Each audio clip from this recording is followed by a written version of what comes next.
Welcome back to Rank and File Sports, where we are grading every single NFL draft class based on three categories. First of all, we're going to grade based off of whether or not the team drafted the players that fit their needs for next season, as well as the overall talent that they got, just assessing the draft class as a whole. And then finally, the value. Is each player worth where they were drafted at? Were they a steal at that position, or did the team maybe reach a little bit and not get as good a value as they could have if they had traded the pick? And then after that, we're going to go ahead and give them an overall grade. So with that being said, let's go ahead and get into the video. After a disaster of a season that saw them go 4-13, yet still finish third in the AFC South, the Jaguars went into the NFL draft needing a defensive tackle, wide receiver, tight end, cornerback, and a safety. And with the first round pick, they were gifted the opportunity by the Cleveland Browns to draft Travis Hunter as the Browns traded back with the Jaguars, and the Jaguars took with the second overall pick the Heisman Trophy winner, Travis Hunter, meets two needs in one as he can be both a corner and a wide receiver, likely to make an instant impact at either position. Both are a little bit light. Wide receiver position, he doesn't need to be the go-to guy with Brian Thomas already there and arguably being the best wide receiver from his draft class, but just an unreal talents that the Jaguars should be very thankful to have. And their second pick didn't come until the late third round, but this one was very questionable. They reached a lot to take a late sixth to early seventh talent corner, Caleb Ransaw out of Tulane. This one definitely was pretty interesting. Back-to-back corner picks, really not sure why they did this, especially so early. Definitely a weird one. The only reason that I can see that they took him is just his athleticism. He had the top vertical and third best broad jump of corners at the combine. He was the third fastest in the 40-yard dash. So just physically, he's probably up there with the rest of them. But compared to other corners with technical skill, I am surprised that they doubled up on corners and took Caleb Ransaw. After that, just the next pick, they took Wyatt Millum, an offensive guard from West Virginia. Always good to boost up that offensive line, even though it wasn't a direct need. Maybe a little bit of a reach at this point, but with an offensive guard class that did end up going quickly with a lot of teams needing offensive line help, I don't say I blame them. He did have experience playing right tackle and left tackle in 2022, so that versatility is going to be something that the Jaguars can use. But overall, not a direct need that they helped out, but still something that can be beneficial to this team. Next up, with their first fourth round pick, they grabbed Baishal Tutin, a running back out of Virginia Tech. Pretty versatile player here. He's got a good burst and he averaged 18 yards per catch in college. He's also a good kick returner.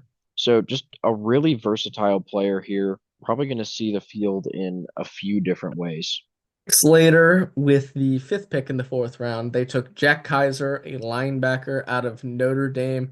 Again, doesn't really meet a need and is a little bit of a reach, but he is the all-time leader in games played for Notre Dame, has a lot of experience, had a career high in tackles last year with 90, so definitely could make some impacts on the defensive side of the ball for the Jags, but still, without meeting very many needs, to this point, they've only met one need. I'm very surprised that they took a linebacker instead of a defensive tackle or a safety. Well, if you're surprised at one linebacker, how about two, as they took a second one with their next pick, Jalen McLeod out of Auburn.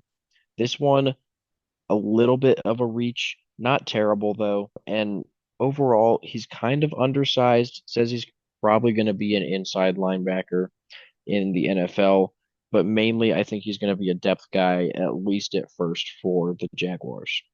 Later on in the sixth round, they did address another need, this time taking Raywan Lane the third, a safety out of Navy.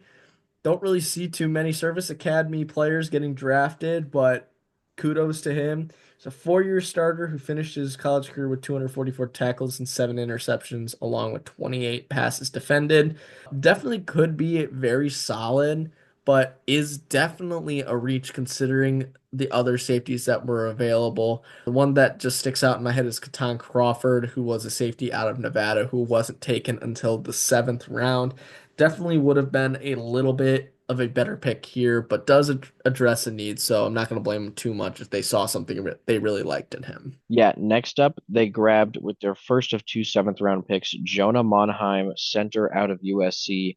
This one, technically not a huge reach, but there were better centers available, particularly Seth McLaughlin out of Ohio State. I can see why they avoided him because of his recent injury during the 2024 season.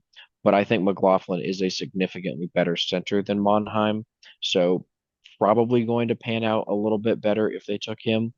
But Monheim has a lot of versatility. He's played right tackle and center and left tackle, as well as a couple games at right guard. So really, they might be able to put him anywhere they want on.